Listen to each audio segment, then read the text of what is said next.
नमस्कार, lunar astro में आपका स्वागत है। आज का जो टॉपिक है वो है अपनी लाइफ के अंदर प्रोग्रेस करने के लिए क्या क्या करना चाहिए और लाइफ के अंदर आप कब सबसे ज़्यादा अच्छा काम कर पाते हैं, आपको खुशी कहाँ से मिलती है और आप अपने आप को पहचानने का काम कैसे करें। ये सुनने में तो बहुत सिंपल है पर उसको कर पाना उतना ही डिफ़िकल्ट। तो उसके लिए ना मैं कुछ चीज़ें ब्रेक डाउन करूँगा, आपको समझाने की कोशिश करूंगा और धीरे धीरे ना आपको अपनी लाइफ की सारी पिक्चर अपने आंखों के सामने क्लियर होने लग जाएगी। उसी के लिए मैंने एक बुक लिखी जिसका नाम है लग्न।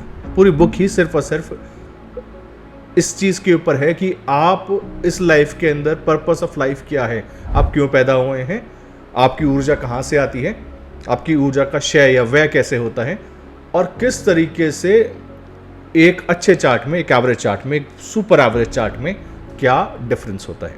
सब कुछ लगन डिसाइड करता है। तब जिस मिनट जिस सेकंड पे आप बॉर्न होते हैं उसी मिनट सब कुछ डिसाइड हो जाता है।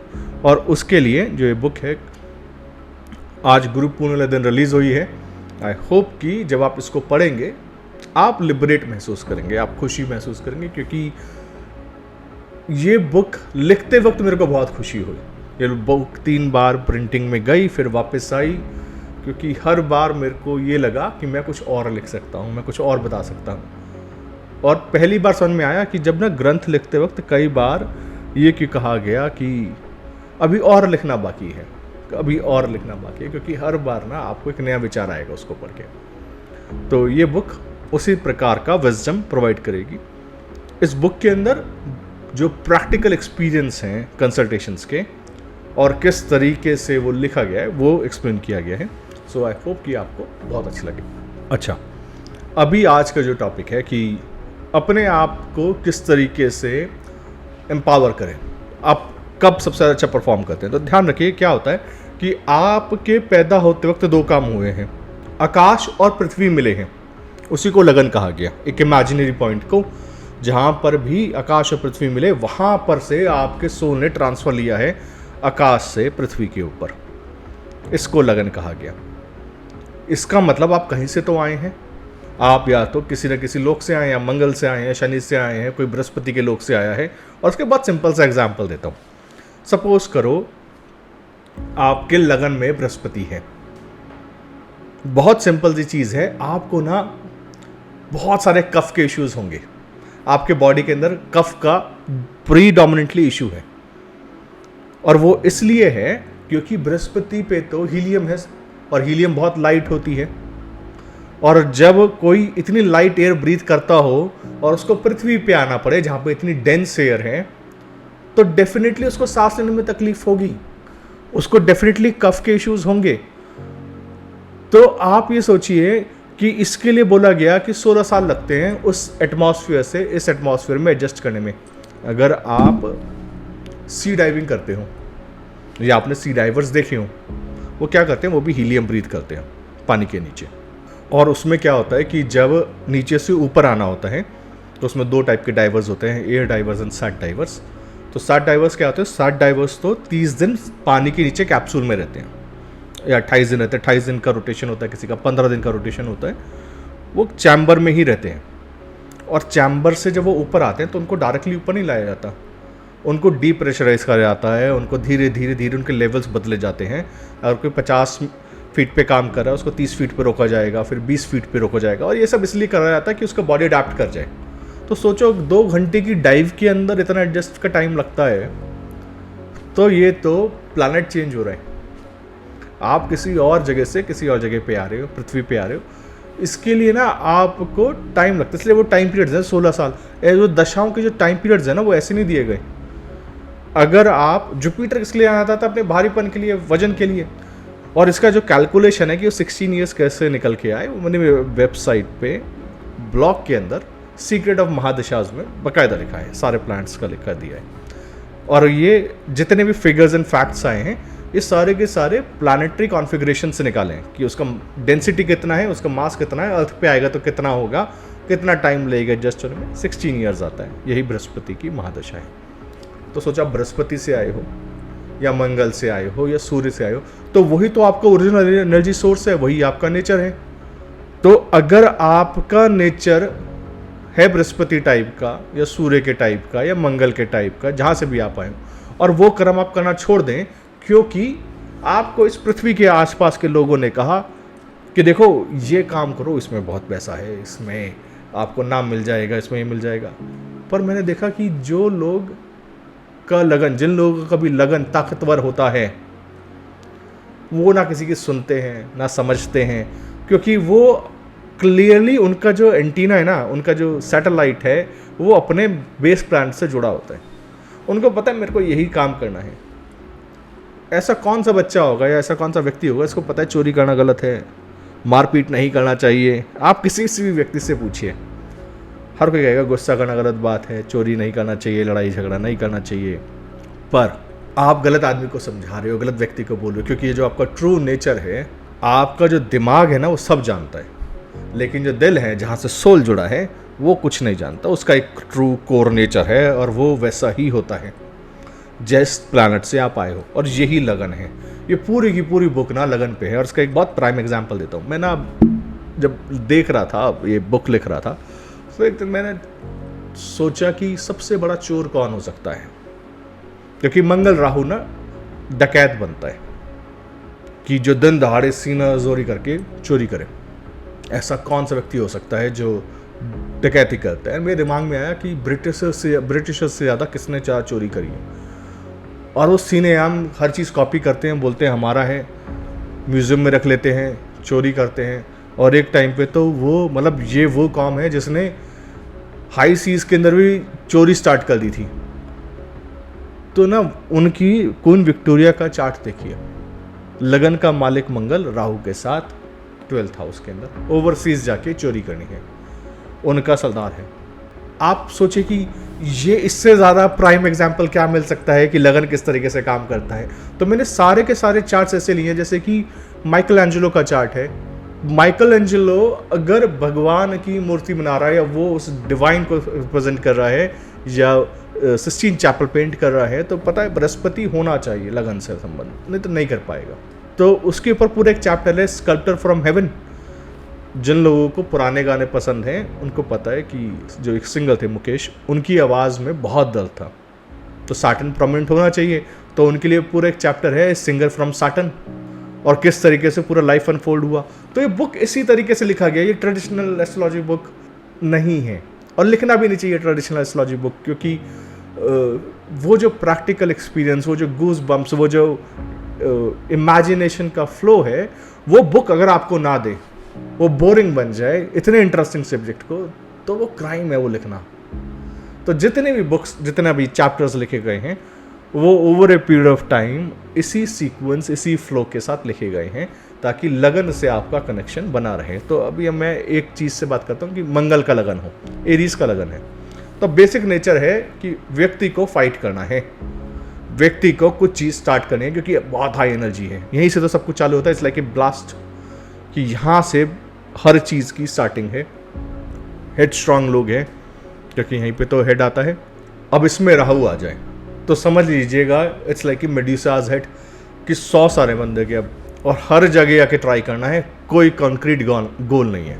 मास राहु इसलिए तो बेकार है क्योंकि वो गंधक बन जाता है। इट्स लाइक ए ब्लास्ट, इतना सा चिंगारी सब कुछ बरका देता है एरीज के अंदर राहु। और ये लोग ना, मतलब एक बार सोच लेना ये करना है, they go on another level to complete the job. कुछ भी करेंगे, उनको काम करना है। लगन का राहु ना व्यक्ति आराम से नहीं बैठता, एक दिन में 10 काम करने का कोशिश है, सब कुछ फैला हुआ। इसी में बृहस्पति होता है, तो जो अब जो है ना वो धर्म की स्थापना करनी है, रिलीजन स्टार्ट करना है। पर अच्छी बात यह है क्योंकि अब बृहस्पति लगन में है, तो अब 2 ग्रहों का मिक्सचर हो रहा है, क्योंकि मंगल का लगन है, उसमें बृहस्पति बैठा है। तो बृहस्पति को सांस लेने में दिक्कत नहीं होगा, क्योंकि मंगल जो है इतनी हीट प्रोवाइड कर देता है कि कफ को सपोर्ट कर जाता है। अपोजिट प्लैनेट्स मिल जाते हैं तो सपोर्ट कर जाता है। एक को कफ है, एक पित्त है, तो कफ और पित्त आपस में एक दूसरे को एडजस्ट कर जाते हैं। आपने देखा होगा जुकाम के अंदर जब आपको बहुत सीवियर साइनस हो, जो यहाँ जमता हो, और उसके अंदर आप कोशिश करते हैं कि बहुत स्पाइसी खाया जाए ताकि ना यहाँ का दर्द खत्म हो जाए।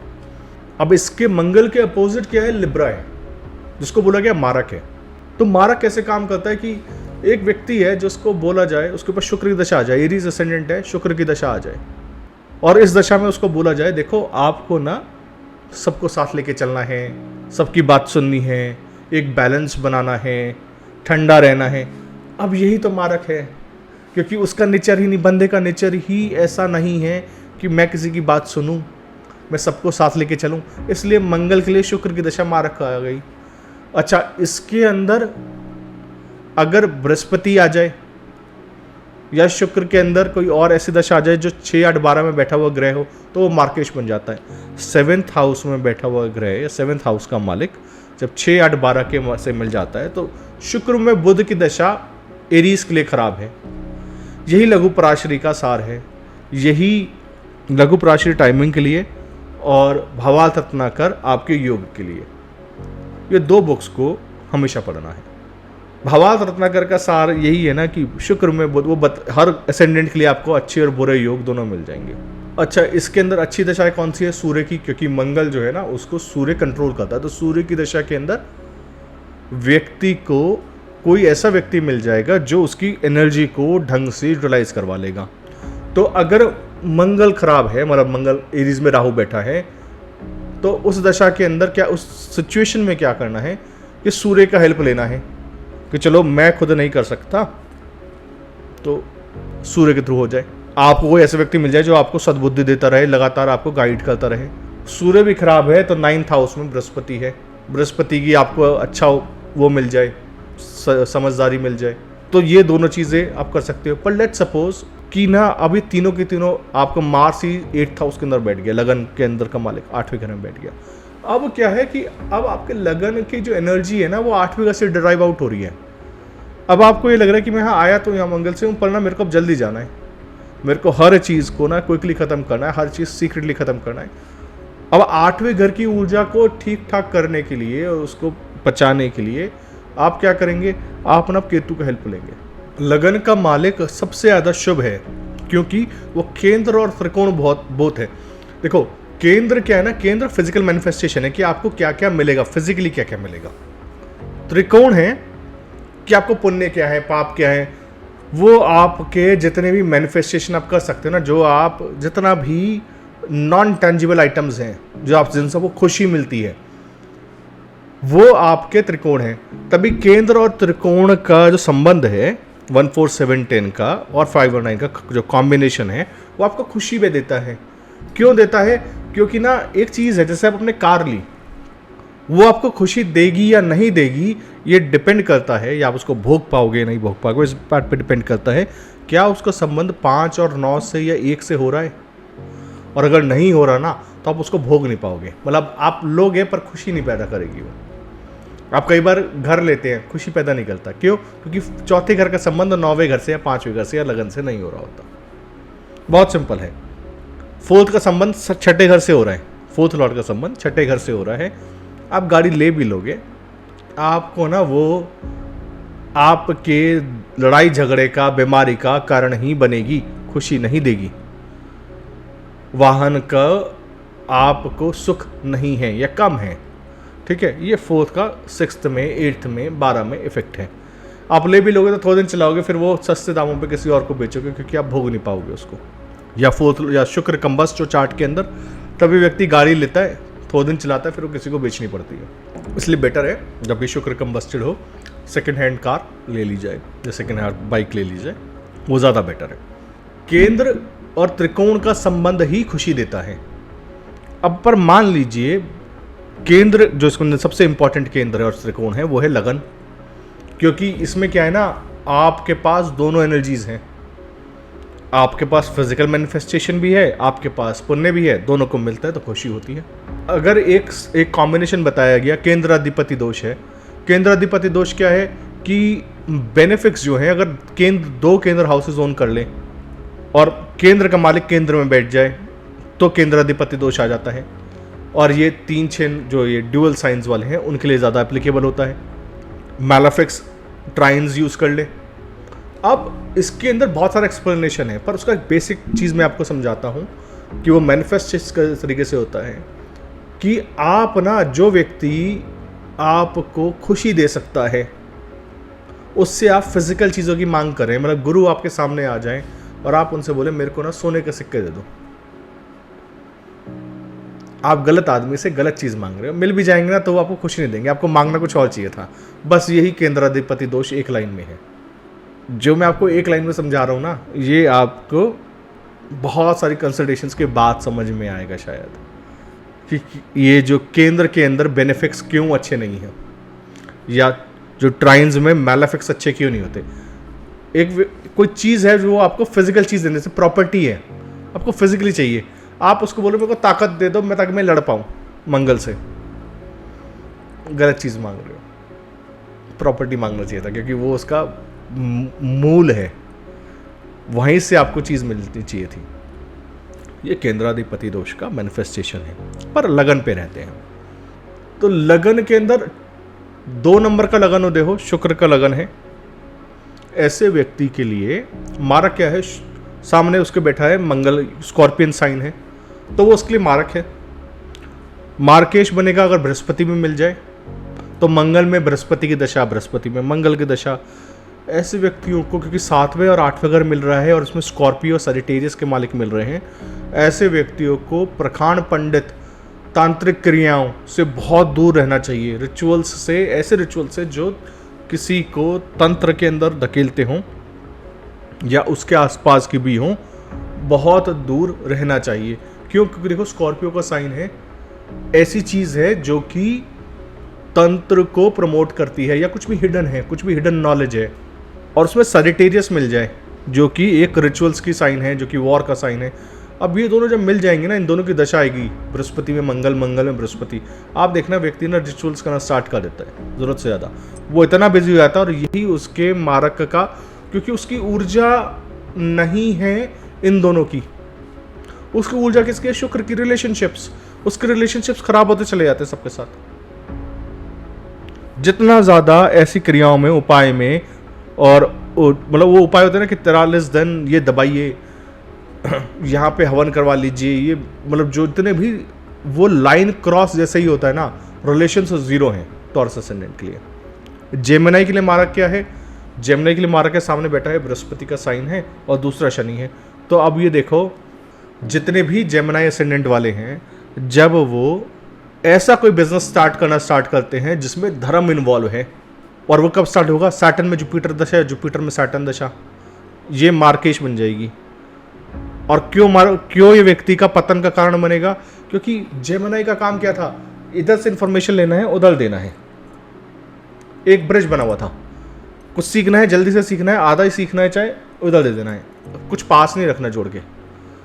लेकिन ना, जब वो व्यक्ति किसी भी ऐसे चीज़ को अपना धर्म बना लेता है, जैसे कि एस्ट्रोलॉजी हो गया, एस्ट्रोलॉजी का बिजनेस करना स्टार्ट कर दे, टीचिंग का प्रोफेशन चालू कर दे, कुछ भी ऐसा चालू कर दे जिसके अंदर वो एज ए गाइडलाइन, मतलब एक तरीके से बोलते हैं ना कि इंस्टीट्यूशन बन जाए गाइडलाइंस का, और लोगों को जज करने लग जाए कि ये ठीक है, ये गलत है, ये ठीक है, ये गलत है। लाइक WHO, UNO, इस टाइप के ऑर्गेनाइजेशंस के अंदर जो लोग काम करते हैं, अगर जेमिनी असेंडेंट है या फिर अपने प्रोफेशन के अंदर भी वो व्यक्ति अगर किसी को ऐसा जज कर रहा है कि जैसे सर्टिफिकेट्स दे रहा हो, सजिटेरियस का काम है, वो किसी को अप्रूवल देना, अथॉरिटी देना, ऑथराइज कर देना, स्टैंप दे देना, ये सजिटेरियस का काम है, और वही उसका प्रोफेशन बन जाए, सर्टिफिकेट बांटना, आप देखिएगा इस व्यक्ति का डाउनफॉल चालू हो जाता है।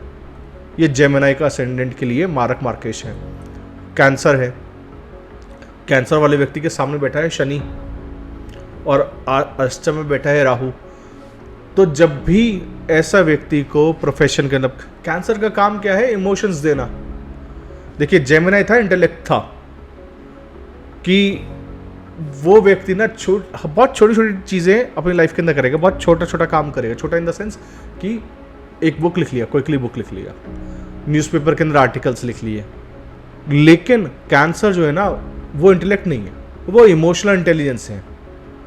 किसी को इमोशनली कुछ डिलीवर करना है, सुकून पहुंचाना है।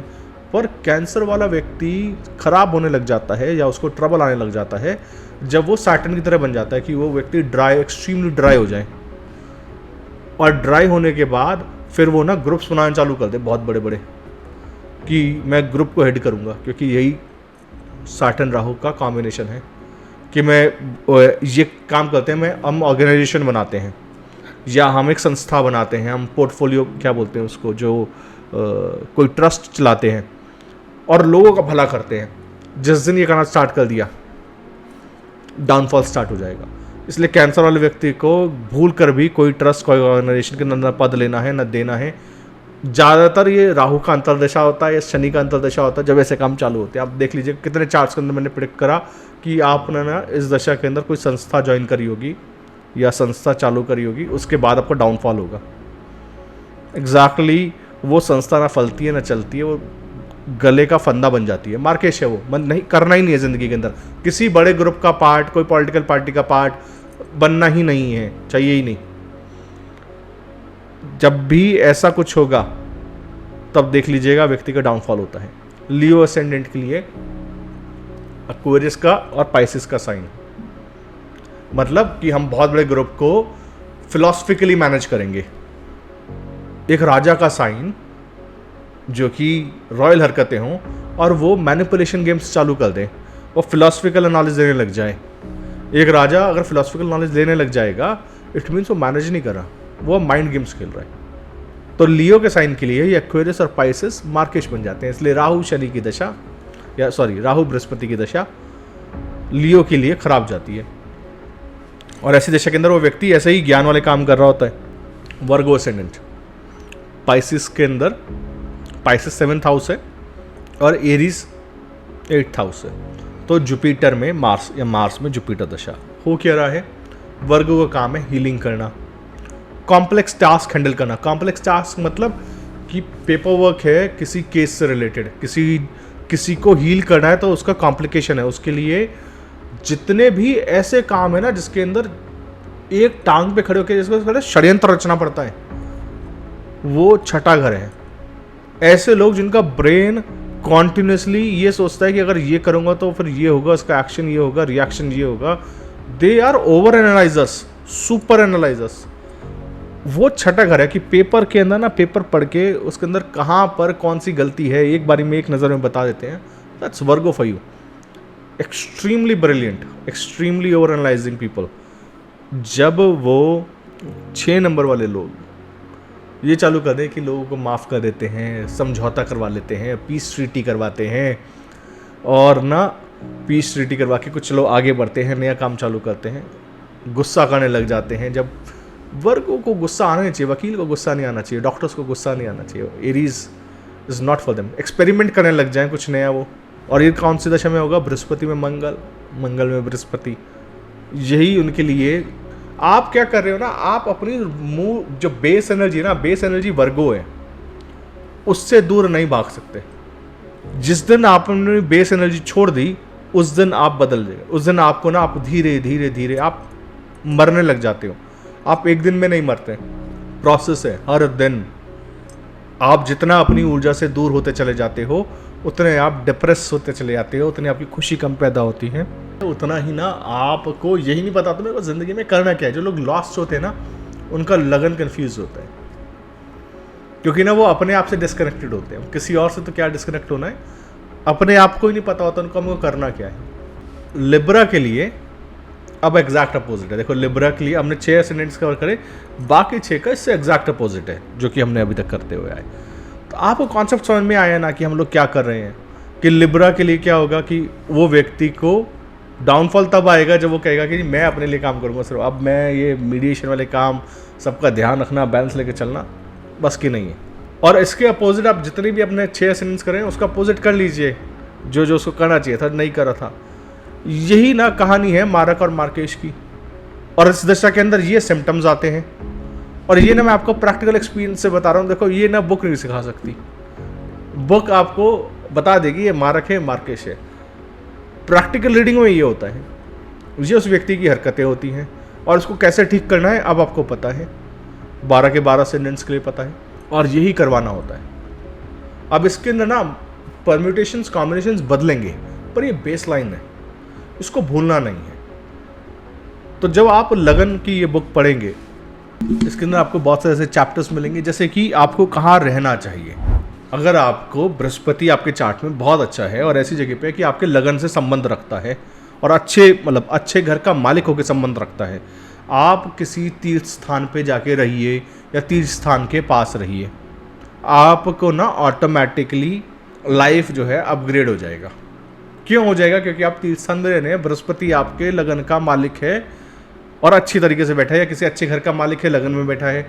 और इसके अपोजिट हो, मान लो कि आपका 8वें घर का मालिक बृहस्पति हो, लगन में बैठा हुआ हो, और आप तीर्थ स्थान पे रहने लग जाएं, आपका डाउनफॉल स्टार्ट हो जाएगा।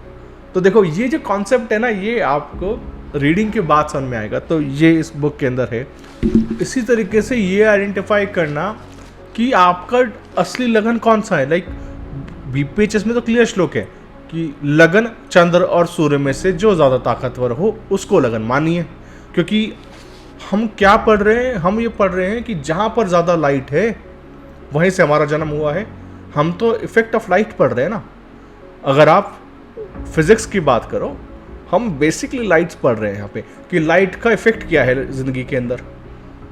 तो अगर हम लाइट्स पढ़ रहे हैं तो जहाँ पर ज़्यादा लाइट है वहीं से हम आए हैं। तो सन, मून है या लगन है।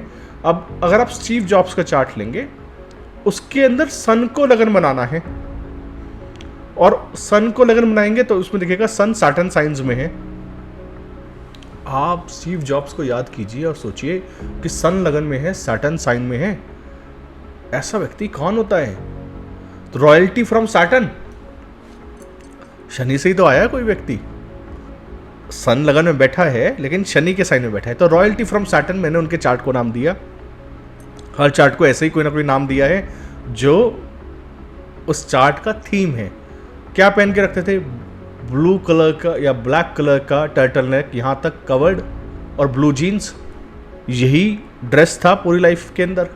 इसी प्रकार से जब आप अपने चार्ट को देखेंगे तो उसमें पहले डिसाइड कीजिएगा कि चंद्रमा के लगन को लूँ, सूर्य के लगन को लूँ, या लगन के अंदर इतनी रोशनी है कि उसको लगन कंसिडर किया जा सकता है, और आप वहाँ से ही सारी दशा देखिए। तो ये इसके लिए मैंने एग्जाम्पल्स दिए हैं बहुत सारे कि कहाँ पर डिसाइड करना है कि सूर्य ज़्यादा ताकतवर है या चंद्र ज़्यादा ताकतवर है या लगन ताकतवर है। इसके अलावा जैसे ओपरा विनफ्री का चार्ट है, उनके चार्ट के अंदर लगन का मालिक बृहस्पति शुक्र के साइन में बैठा है 6ठे घर में। जुपिटर का साइन राइजिंग है, तो मतलब फिलोसफर है, कोई टीचर है, कोई तो बंदा है जो बहुत कुछ सिखाने के लिए इस दुनिया में आया है और बृहस्पति के उससे आया है, लेकिन बैठा तो शुक्र के साइन में है। तो इसको कैसे लेंगे? इसलिए मैंने इसको नाम दिया इस चार्ट को फिलोसफर फ्रॉम शुक्र। क्या सिखाने आए हैं? मनी मैनेजमेंट सिखाने आए हैं और इस दुनिया के अंदर रिलेशनशिप सिखाने आए हैं। आप देखिए ना, द ओपरा विनफ्री शो, सब कुछ उसके अंदर रिलेशनशिप्स है। तो व्यक्ति जो है बृहस्पति से उतर के आया है लेकिन सिखा शुक्र रहा है, सिखा रिलेशनशिप रहा है। तो फिलोसफर आया है कोई व्यक्ति जो आपका फिलॉसफी क्या है कि आपकी लाइफ का सोचने का तरीका बदल देती है कि व्यक्ति को सोचना किस तरीके से है। तो इस चार्ट के मतलब हर चार्ट का ना एक फ्लेवर है, वो इस बुक के अंदर सिखाया गया है। तो इसी तरीके से इस बुक के अंदर ये बताया गया है कि आपके लाइफ के अंदर दरिद्र योग से लेकर सारे राजयोग सिर्फ इसलिए फलित होंगे क्योंकि आपके लगन में ऊर्जा है। इसके अलावा कोई और कारण नहीं कि आप इस ज़िंदगी के अंदर सुख और दुख भोग सकें। यही इस बुक का एक कंप्लीट मैनिफेस्टेशन है। जो इस बुक का नाम है लगन, और इसका ना पर्पस बहुत क्लियर है कि आपको ना ये समझ में आए कि जब ज्योतिष पढ़ते हैं ना, उसका डेप्थ अलग लेवल का है। आप ना फॉर ग्रांटेड नहीं ले सकते कि आप सोच रहे केंद्र अधिपति दोष क्या है या मारक क्या है, मार्केश क्या है। उसका आप फिजिकल मैनिफेस्टेशन किसी भी चार्ट में कैसे होता है, चाहे वो साइन के बेसिस पे हो, तो उसके अंदर पहले साइंस कवर है, फिर जिसको राशिस बोलते हैं राशिस कवर है, फिर डिफरेंट टाइप के एग्जाम्पल से डिफरेंट कॉन्सेप्ट समझाए गए हैं। तो आई होप कि ये बुक आपको अच्छा लगे and I hope to see you guys next time. Thank you so much.